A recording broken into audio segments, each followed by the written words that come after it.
What's up, it's Cinema Shogun here, and just to be bluntly honest, the situation in East Palestine isn't getting any better. And I don't think it's going to get any better anytime soon. In fact, if you want me to be completely honest with you all, I think it's going to get worse. Because the longer these people stay in that area, the worse off their health is going to get. And earlier today, an independent journalist who was in the area, he decided to go walk along the woods and along the creek. And guess what he found? All within a few yards of each other. Dead deer. Dead deer all along the creek. And this is what I've been trying to tell you all. You know, they announced that they have an estimate of 46,000 animals dead. And don't get me wrong, that is a mind-blowing number, a mind-boggling number. That is devastating. 44, 45, 46, the number keeps changing every day. But we're in the 40,000s of animals dead. But like I keep telling you all, they haven't even accounted for birds, land animals, livestock, pets, chickens. They're not counting any of that. When they tell you there's 46,000 animals dead, those are only the animals in the waterways. So they haven't even counted or began to count how many other animals are affected. And now people in this area are going on little walks out in nature and out in the woods, and they're stumbling across a lot of dead, land animals. So there's no telling how much the wildlife was affected out there. And as far as people go, their health is continuing to decline. And now people are coming down with something that they are labeling chemical bronchitis.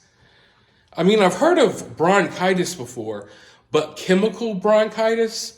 That's scary. I want you all to watch this clip real quick, and then I'll be back with more thoughts. Cleanup continues from the train derailment. Local healthcare workers are seeing more and more people from the East Palestine area complaining they don't feel well. At QuickMed Urgent Care in Columbiana, workers are seeing a number of patients with a burning sensation when they breathe, as well as rashes and general weakness. Some say they feel better when they leave their homes and then feel worse when they return.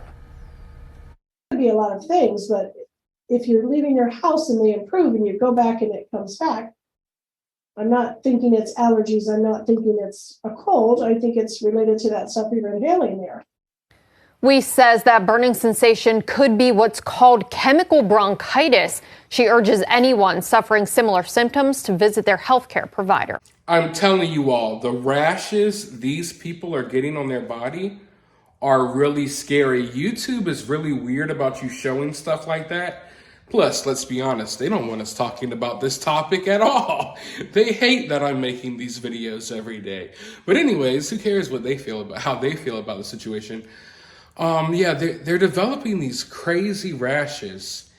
And you might have watched my video the other day. If you didn't, you might want to check it out, because some people's voices are literally changing.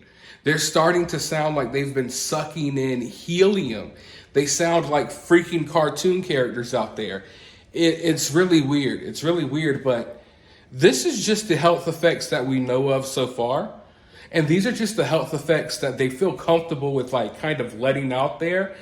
I have a sense that there's a lot more going on that they aren't letting leak out as of yet. But, as the days go by, things will continue to leak out. And as the days go by, more and more people will be developing health issues and will be showing up, with whatever problems they're suffering from. But the one interesting thing they talked about was how people are leaving their house and they're leaving the area and they feel better. And then when they go back home, they get sick again, or the symptoms are even worse. Why is that? Well, for one, if they're running any of that contaminated water in their home, I would think, that's probably not good. And listen, you might not fill up your glass of water at the sink. A lot of people don't do that these days anymore. But water goes into everything, from washing your clothes to anything that you do. Water is involved. And speaking of clothes, if they haven't, washed all of their clothing.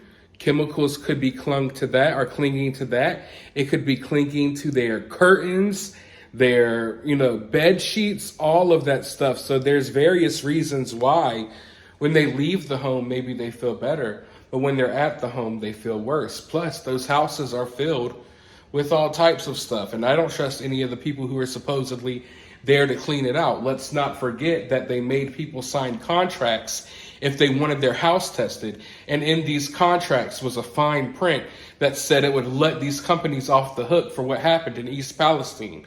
So I don't think anyone there is even comfortable with the cleanup process. They're not comfortable with the testing process, and rightfully so. So I'm going to continue monitoring this situation. There's some other drama going on surrounding this as well, because now there's a battle over where this toxic waste is going to go. Michigan says no. Michigan says, hey, you're not sending any more of that stuff here. As far as Texas, I'm not sure what's going to happen there. But right now we have this toxic waste kind of just floating, and they're trying to find a place for it. Hopefully not a place near you. Let me know your thoughts though down in the comments. While you're down there, hit the thumbs up, hit the subscribe, ring the notification bell, and I'll talk to you all in the next video.